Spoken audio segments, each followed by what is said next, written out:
Alam nyo ba guys na meron ako natuklasan na lugar na parang mala El Nido, Palawan at Paraiso ang ganito na kung saan hindi ka lang makapag-enjoy at relax. Sobrang dami nyo pang magagawa. Isa itong Canyon River na talaga namang dinarayo pa ng mga tao mula pa sa iba't ibang lugar.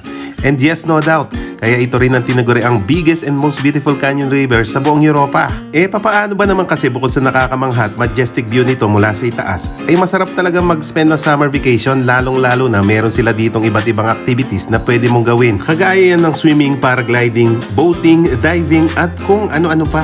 Bali, ang tawag pala nila dito ay Gorge de Verdun na matatagpuan lamang sa southern part ng France. At para sa mga naghahanda ng bakasyon ngayong paparating na ang summer, para sa akin dito ang perfect summer getaway. At para makarating ka sa napakagandang lugar na ito, ay huwag na nating patagalin pa. Simulan na natin ang istorya. Mula sa Marseille, France, bumiyay pa kami halos 3 hanggang 4 na oras para lang makarating sa napakagandang lugar na ito.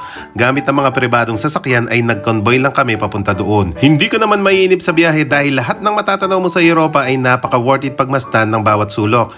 May nadaanan pa nga kaming mga tanim na lavender at sayang nga lang ay kakausbong pa lang. Pag nakarating ka sa lugar ay don't be surprised kasi marami ng sasakyan ng mga nakaparking. Kaya ay suggest na maaga dapat kayong pumunta at magbaon ng mga kakainin sa biyahe.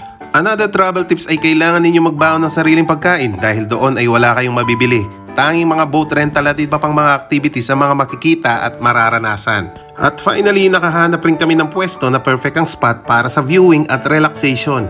Matapos kaming kumain at magpahinga ay sinimulan na rin namin maglibot. Katulad na nasabi ko kanina, sobrang daming activities na pwede ninyong gawin dito. There are so many things to choose from at i-check na lang ang comment section para sa mga rate nila bawat activities. At ayun na nga, pwede kayong mag-swimming, kayaking, boating, diving at kung ano-ano pa. Ang landscape ng Gorge de Verdun ay talaga naman napaka-spectacular. Ang lugar ay ideal din para sa mahilig mag-hiking, climbing at pati na rin sa paragliding. At kung nature lover ka naman at may mga sporty friends ka, ay marami kayong magagawang activities kagaya ng mga nabanggit ko kanina. Pagdating naman sa rental ng bangka, dapat kanina pa kami pumila dahil 1 hanggang 2 oras ang paghihintay. 20 euro ang bayad sa 1 oras sa pagrenta sa mga depadyak na bangka. May choices ka kung ayaw mong umitim under the sun ay may takip ang mga ito.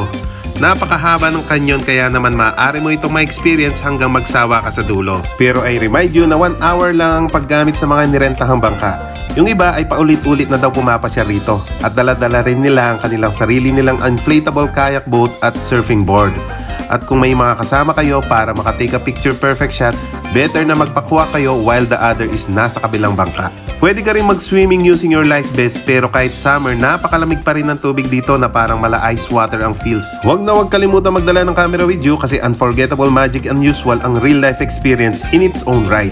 Every corner is a picture perfect at para ka talagang nasa paraiso. At ang pinaka nagustuhan ko rito kung makakabalik pa ay kumuha ng mga shots mula sa tulay at kuhanin ang napakaganda at majestic view nito. Medyo may kalawakan nga ang Gorge de Verdun at maaari nyo itong malibot sa pamamagitan ng paglalakad o kaya naman pagbibisikleta na hanggang sa kayo ang magsawa. Disclaimer lang po ha, pahirapan din sa pila ang paggamit ng mga restrooms.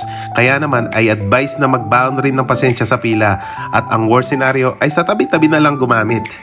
For more information, pwedeng nyo nga palang i-check ang website ng Gorge de Verdun. O hanggang sa muli, oy tamu, salamat!